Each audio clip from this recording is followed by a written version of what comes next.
You said that Animal Farm is being telecinied in HD. Yes, it will be. It's not. It's kind of all in negotiation.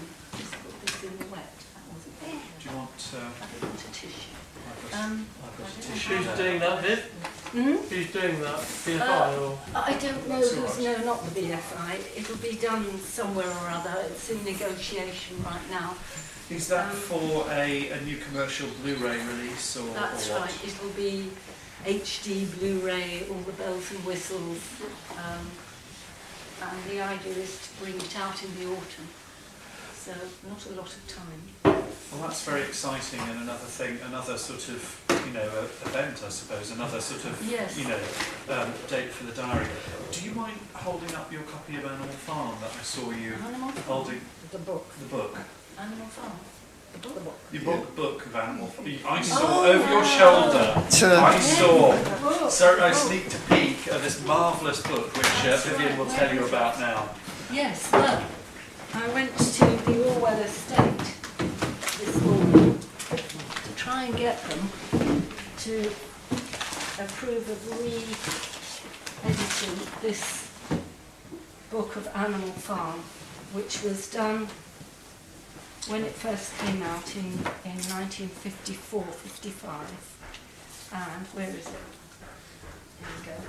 So it was illustrated by my parents, and it's probably the only example where Joy Batchelor comes before John Halas. And in fact, I did an experiment with the programme that we did at the Barbican by just changing the order of the credits. And it's very interesting that if you come first on the credits, people remember you better. So here is Joy Batchelor and John Halas. And I think we may get Penguin to redo this book, because there are a lot of Joys and Johns. Was that done on the back of the film or before the film? It was done as a tie-in when the film came out. So there was one, and Harcourt Brace did it in America, and Secker and Warburg did it here. And in this other book, Captain Zip to look at, there are a number of Joy's illustrations, including illustrations from the Animal Farm book, the little rather nice black and white illustrations that they both did. So worth knowing about, I think.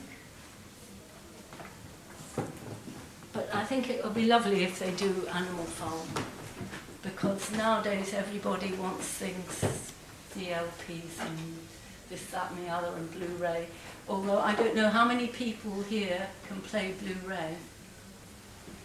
You see, not many. 2, 3, 4, 5, 6. Yes. That's not a lot, is it? But maybe we'll all get into it. VOD. Do it on VOD. Well, that's another thing, yeah. But I mean, it's not, the distributor will do it, not me.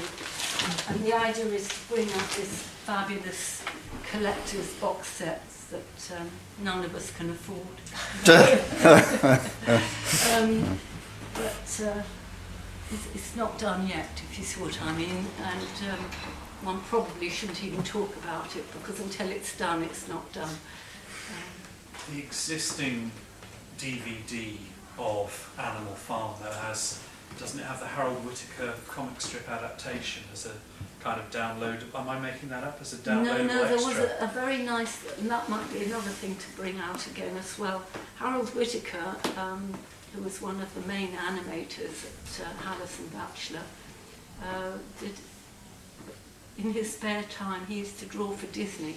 So in the day he was making Animal Farm, and at night he was drawing comics for Disney. But he also did a comic strip version of Animal Farm in black and white. And in the DVD that exists, there's a CD where you can download the pictures as sort of a colouring set for kids. I think it's available in FOP on Cambridge Circus, the sort of department store that sells CDs and DVDs. I'm almost certain I've seen this version of the Animal Farm DVD in there quite recently, so you might want to go and investigate. Somebody just told me just now that they found a copy for 25p. Oh yes, that was me. It was Well, it was a VHS copy. Oh, right. yes. Oh, okay. Even more rare. Even yes. more wonderful. Yes. I'm looking for an 8mm film copy now. Well, run round to the BFI, because they'll be skipping the ones that are no longer needed, I Really? should think. Ooh, I don't know. yes. But, you know, they can't keep everything. No. I'm sure people have got, you know, in their attics and things, people have things. That's how Radio Eruptions came up. A collector, I forget where he is now, somewhere like Hull or somewhere, contacted me. And he very reluctantly let me borrow the film. And I had to just send it back almost immediately. He didn't want to let go of it. Oh, yes, I can understand that. What have you got back there?